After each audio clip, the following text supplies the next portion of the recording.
Attends.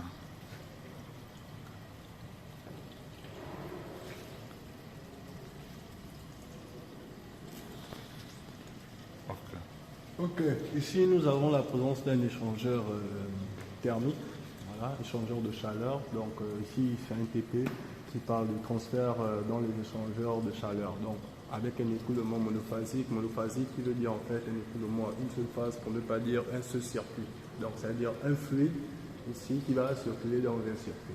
Sauf que vous avez ici par la suite maintenant l'installation, un petit schéma qui est là.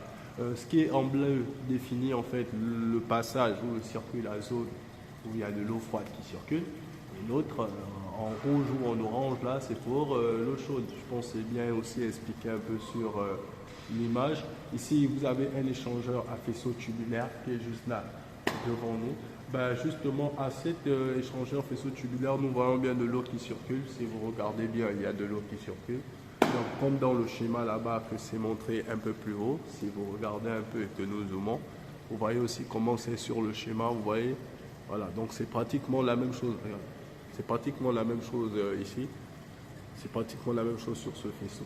Donc, du coup, ici, nous avons de l'eau qui circule dans toute notre installation, sauf que l'eau, il circule, il passe dans notre faisceau, mais notre faisceau, en fait, notre faisceau ici, en fait, il est déjà émis à une température, donc il a des électrons en agitation, il chauffe.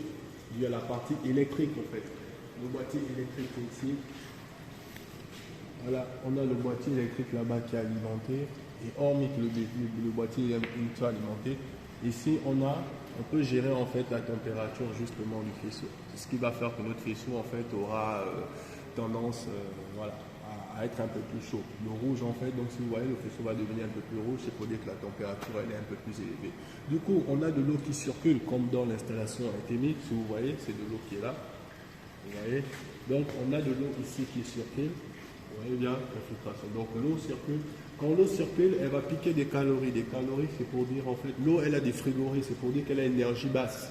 Donc une énergie avec température basse. Et ici, les tubes à chaleur, ils ont une énergie, donc les calories, énergie à température forte. Donc on va toujours du chaud vers l'eau froide. C'est comme ça que se déplace l'énergie. Donc c'est-à-dire l'eau froide, quand elle se propage, ben, le chaud va aller vers l'eau froide. Donc notre eau aura tendance à se réchauffer. Du coup, quand ça passe, quand vous regardez dans le circuit, si vous regardez bien le circuit, on a de l'eau froide en fait qui circule et qui passe directement dans l'échangeur à faisceau tubulaire et qui ressort en fait froide certes, mais un froid en fait, l'eau est réchauffée en fait. Et quand ça part, ça va maintenant dans le circuit d'eau chaude et ça continue. On peut le propager en fait sur toute l'installation. Ce que vous voyez là ici, c'est un échangeur à plaque. Donc un échangeur à plaque qui peut être dans votre maison, dans une salle, dans une cuisine et tout. Donc sur un échangeur à plaque, si vous regardez un peu plus. Si vous regardez un peu, vous voyez qu'il y a une partie bleue et rouge. Et notamment aussi, pour un échangeur à plaque, il y a une partie où il y a la circulation d'eau chaude et une partie où il y a la circulation d'eau froide. Et quand les deux passent, il y a un transfert d'énergie. Donc les calories qui sont cédées à l'eau froide. Et comme c'est vaporisé dans une pièce ou dans une salle, on aura la température en fait qu'il faut dans une pièce. Donc l'air est évaporé justement à la température qu'il faut. Pour ne pas dire l'eau, hein, mais sinon c'est de l'eau normalement qui évapore. Donc je pense qu'avec ça, c'est un peu plus clair. Et dans ce TP, en fait, notre objectif, comme vous voyez, c'est juste d'étudier en fait l'échangeur, voir comment ça se comporte, l'influence en fait de l'eau en fait. Donc de base, quand nous on fait et quand on réalise les travaux, on essaye de voir un peu un coefficient d'échange, c'est-à-dire une valeur en fait qui définit en fait la quantité d'échange d'énergie, de transmission d'énergie à l'eau froide.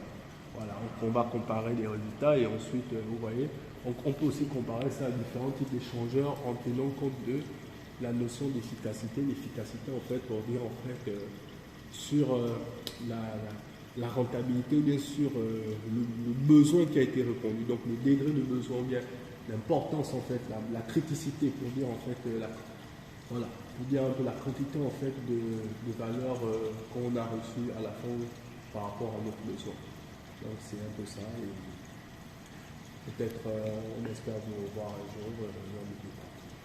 Ok, merci beaucoup. Fais commentaire, fais like, fais share, subscribe. Merci. Au revoir, hasta la vista.